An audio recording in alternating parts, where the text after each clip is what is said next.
Rajkot marketing યાર્ડમાં અત્યારે જર્સીની મોટા પાયે આવક થઈ રહી છે. યાર્ડમાં અત્યારે કપાસ, ઘઉં, પીળા ચણા, લાલ મરચાં, ડુંગળી અને બટેટા સહિતના પાકની આવક થઈ રહી છે.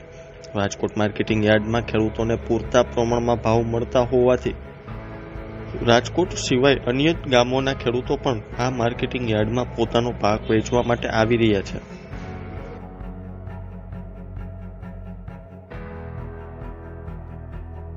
રાજકોટ માર્કેટિંગ યાર્ડમાં લાલ સૂકા મરચાની આવક થઈ હતી. યાર્ડમાં આજે લાલ સૂકા મરચાની આવક 300 ક્વિન્ટલ થઈ છે.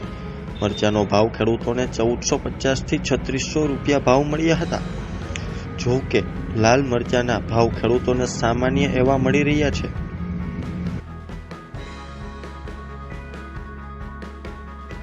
મરચાની સાથે સાથે માર્કેટિંગ યાર્ડમાં પીળા ચણાની આવકના ઢગલા મોઢે આજે આવક જોવા મળી હતી. યાર્ડમાં સૌથી વધારે પીળા ચણાની આવક થઈ હતી. આજે 5200 ક્વિન્ટલ પીળા ચણાની આવક થઈ હતી. ખેડૂતોને પીળા ચણાનો ભાવ 1000 થી 1160 રૂપિયા મળ્યા હતા.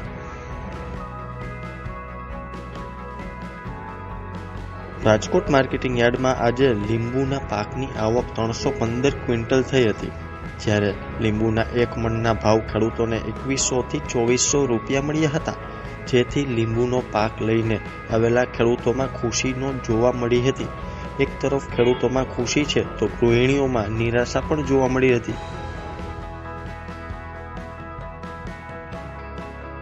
રાજકોટ માર્કેટિંગ યાર્ડમાં થયેલી ડુંગળીની આવક વિશે વાત કરીએ તો આજે માર્કેટિંગ યાર્ડમાં 2200 ક્વિન્ટલ આવક થઈ હતી.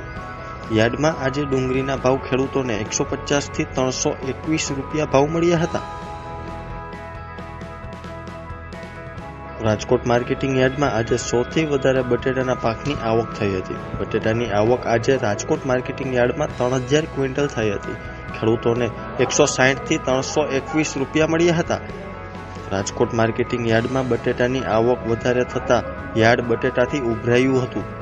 ખેડૂતોને બટેટાની સાથે સાથે માર્કેટિંગ યાર્ડ માટે ટમેટાની પાકની 1180 ક્વિન્ટલ આવક થઈ હતી. જેમાં ખેડૂતોને એક મણના 200 થી 400 રૂપિયા ભાવ ખેડૂતોને મળ્યા હતા. યાર્ડમાં આજે લસણની આવક 1100 ક્વિન્ટલ થઈ હતી. યાર્ડમાં એક મણ લસણના ભાવ 1400 થી 2400 રૂપિયા ભાવ મળ્યા હતા. યાર્ડમાં અત્યારે ડુંગળી, બટેટા અને લસણ સહિતના પાકની સતત આવક થઈ રહી છે.